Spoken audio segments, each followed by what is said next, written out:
السلام علیکم brother and sisters. آج کی اسٹوری میں ہم بات کریں گے کیسے آپ کے مولوی آپ کو گمراہ کرتے ہیں.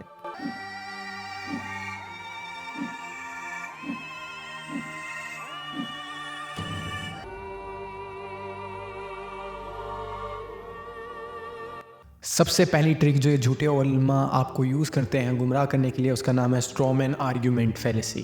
اس میں ہوتا کیا ہے کہ مان لیجیے آپ اپنے مولوی سے پوچھتے ہیں کیا کسی ولی سے یا بزرگ سے ہم بعد وفات مدد کے لیے پکار سکتے ہیں انہیں، یا ہم ان سے دعا مانگ سکتے ہیں.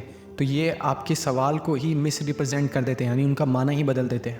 کہتے ہیں کہ کیا تو یہ کہہ رہا ہے کہ فلاں بزرگ کی کوئی اوقات نہیں ہے، حالانکہ آپ کا مطلب یہ بالکل بھی نہیں تھا. آپ نے صرف ایک سمپل سوال کیا تھا. آپ کے سوال کو غلط طریقے سے آپ کے سامنے پیش کر کر آپ کے سوال کو ایک غلط پروف کر دیا جاتا ہے، حالانکہ اس کا جواب نہیں دیا جاتا.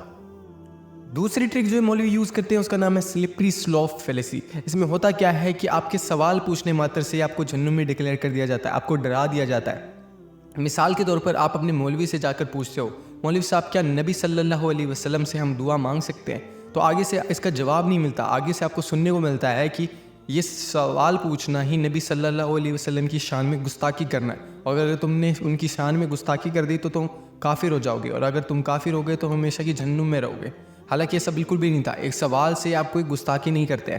یہاں پر یہ جھوٹی شان گھڑتے ہیں نبی کی، ولیوں کی، اور پھر ان شان کو اگر کوئی نہیں مانے یا ان پر سوال ماتر کھڑا کر دے تو آپ کو جہنمی ڈکلیئر کر دیا جاتا ہے، آپ کو اس طریقے سے گمراہ کرا جاتا ہے.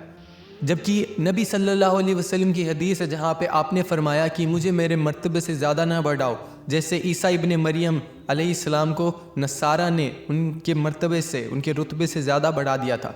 میں تو صرف اللہ کا بندہ ہوں، اس لیے یہی کہا کرو میرے متعلق کہ میں اللہ کا بندہ اور اس کا رسول ہوں. مگر یہاں پر یہ مولوی اللہ کے نبی کی شان میں جھوٹ لکھتے ہیں، ولیوں کی شان میں جھوٹ لکھتے ہیں، اور پھر ان کو کوئی نہیں مانے تو ان پر کفر کا فتویٰ لگا دیتے ہیں.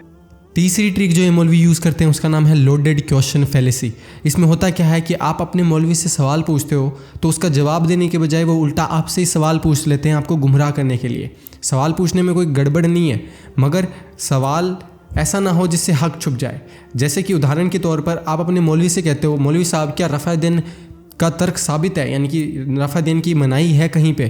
تو آپ سے پوچھ لیا جاتا ہے کہ تم یہ کہہ رہے ہو کیا کہ رفع دین نبی صلی اللہ علیہ وسلم نے ہمیشہ کرا؟ اگر آپ کہہ دیں گے ہاں تو یہ کہہ دیں گے دیکھو یہ حدیثیں ہیں جس میں رفع دین نہیں کیا آپ نے. اور اگر آپ کہہ دو گے نہیں ہمیشہ نہیں کرا تو پھر یہ آپ کو ایک جھوٹا پروپیگنڈا پھیلا دیں گے اور آپ کو جھوٹ کہیں گے کہ دیکھو ہم تو کہتے تھے کہ مکہ میں کرتے تھے، مدینہ میں نہیں کرتے تھے. حالانکہ یہ بالکل بھی سچ نہیں ہے. رفع دین کا ترک یعنی کہ منائی کی نہ کرو کہیں پر بھی پروف نہیں ہے. اگلی ٹرک جو یہ مولوی یوز کرتے ہیں آپ کو گمراہ کرنے کے لیے اس کا نام ہے ایدر اور فیلیسی. اس میں آپ کو دو آپشن دیے جاتے ہیں اور کہا جاتا ہے کہ ان میں سے اے آپشن صحیح ہے، بی آپشن بالکل غلط ہے. مثال کے طور پر کہا جاتا ہے کہ ہمارا ہی فرقہ صحیح ہے، باقی سارے فرقے غلط ہیں. کہا جاتا ہے کہ ایک ہی امام کو فالو کرو، باقی 3 اماموں کو چھوڑ دو. جبکہ ایسا بالکل بھی نہیں ہے دوستو. ہو سکتا ہے کوئی امام کسی چیز میں صحیح ہو، کوئی امام کسی اور چیز میں صحیح ہو. یہ ہو ہی نہیں سکتا کہ ایک انسان 100% صحیح ہو، ایک امام 100% صحیح ہو اور اس کی تحقیق ہر چیز میں 100% صحیح ہو. ہو سکتا ہے کوئی امام سے کہیں غلطی ہو، کسی امام سے کہیں غلطی ہو سکتا ہے کسی فرقے میں کچھ غلط ہو، کسی فرقے میں کوئی اچھی چیز ہو. تو ایسا بالکل بھی نہیں ہے کوئی فرقہ 100% صحیح ہوگا. یعنی آپ کو ایک ہی آپشن چوز کرنا پڑے گا اور باقی سارے آپشن آپ کو جہنم میں لے جائیں گے. اگلی ٹرک جو مولوی یوز کرتے ہیں اس کا نام ہے سرکولر آرگیومنٹ فیلیسی. اس میں کیا ہوتا ہے، ان سے پوچھتے ہیں کہ آپ کا فقہ کیسے صحیح ہے؟ تو یہ کہیں گے دیکھو ہمارے فقہ کا نام ہے نا حدیث میں آیا ہے. تو حدیث میں آپ کے فرقے کا نام کیوں آیا ہے؟ کیونکہ دیکھو ہم حق پر ہیں. حالانکہ ایسا بالکل بھی نہیں ہے. کوئی انسان ہے جو بدعت کرتا ہے، اس سے کہتے ہیں کہ بھائی تو جہنم میں جائے گا اور تو جنتی نہیں ہے کیونکہ تو بدعت کرتا ہے. تو کہتا ہے کہ دیکھو میں خود کو مسلمان کہتا ہوں اور میرا نام جو ہے اللہ نے رکھا ہے اور قرآن میں آیا ہے تو میں جنت میں جاؤں گا. یعنی کہ انسان کا نام سے کچھ بھی نہیں ہوتا، اس کے کام بھی صحیح ہونے چاہیے. تو اگر آپ کے فقہ کا نام اگر حدیث میں آ چکا ہے تو اس کا مطلب یہ نہیں کہ آپ کا فقہ صحیح ہو گیا. آپ کا فقہ میں آپ ہیں، اس فقہ میں آپ کیا فالو کرتے ہیں وہ زیادہ ضروری ہے. اور وہ قرآن اور حدیث سے ٹکرا تو نہیں رہا ہے. اگر وہ قرآن اور حدیث سے ٹکرا رہا ہے تو پھر آپ جس فقہ میں ہیں وہ فقہ غلط ہے. اگلی ٹرک کا نام ہے ایڈ ہومینم فیلیسی. اس میں ہوتا کیا ہے، مان لیجیے آپ دوسرے فرقے کے مولوی کو کسی اور فرقے کے مولوی کی ویڈیو بھیجتے ہیں، دلیل بھیجتے ہیں، تو کہتا ہے کہ اس کی کیا بات سن رہا ہے، یہ تو کافر ہے، یہ تو جہنمی ہے. حالانکہ اس مولوی نے جو بات کہی تھی اس کا جواب نہیں دیتے. اس مولوی کے اوپر اس کی پرسنالٹی پہ اس پرسنل اٹیک کرتے ہیں اور کہتے ہیں اس کو تو سنو ہی مت. اگلی ٹرک کا نام ہے بینڈ ویگن فیلیسی.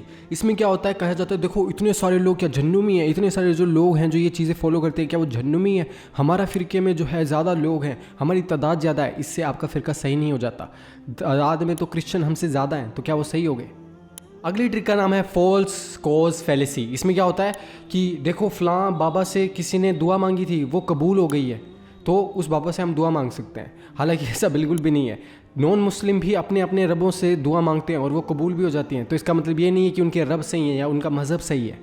اگلی ٹرک کا نام ہے اپیل ٹو ایموشن. جھوٹی جھوٹی کہانیاں کرتے ہیں, جھوٹی جھوٹی ایموشنل کہانیاں بناتے ہیں بزرگوں کی اور کہتے ہیں دیکھو بزرگ کی یہ شان تھی اور تو ان سے دعا مانگو. حالانکہ یہ بالکل بھی صحیح نہیں ہے. جھوٹی جھوٹی چیزیں اور جھوٹی جھوٹی شان گڑھ کر ایموشنلی آپ کو بیوقوف بنایا جاتا ہے اور آپ کے لاجک کو ختم کر دیا جاتا ہے. اگلی ٹرک کا نام ہے اپیل ٹو اتھارٹی. اس میں کیا ہوتا ہے, آپ کو کہا جاتا ہے دیکھو فلاں جو مفتی ہے وہ تو عربی میں حدیث پڑھتا ہے, وہ تو عربی میں قرآن پڑھتا ہے, اس کو عربی آتی ہے. حالانکہ یہ بات تو دوسرے فرقے پہ بھی لاگو ہوتی ہے کہ دوسرے فرقے کا مولوی بھی تو عربی جانتا ہے, وہ بھی حدیث جانتا ہے, کیا تو اس سے کیا وہ صحیح ہو گیا؟ اس سے وہ بالکل بھی صحیح نہیں ہوا. اور کہا جاتا ہے کہ دیکھو اتنے سارے لوگوں کو تم سے زیادہ علم ہے, وہ کیا ان کو پتہ نہیں ہے یہ ساری چیزیں جو تو ہم کو بتا رہا ہے. آخری اور سب سے بڑی ٹرک جو یہ مولوی یوز کرتے ہیں آپ کو گمراہ کرنے کی, اس کا نام ہے ہاف ٹروتھ فیلیسی.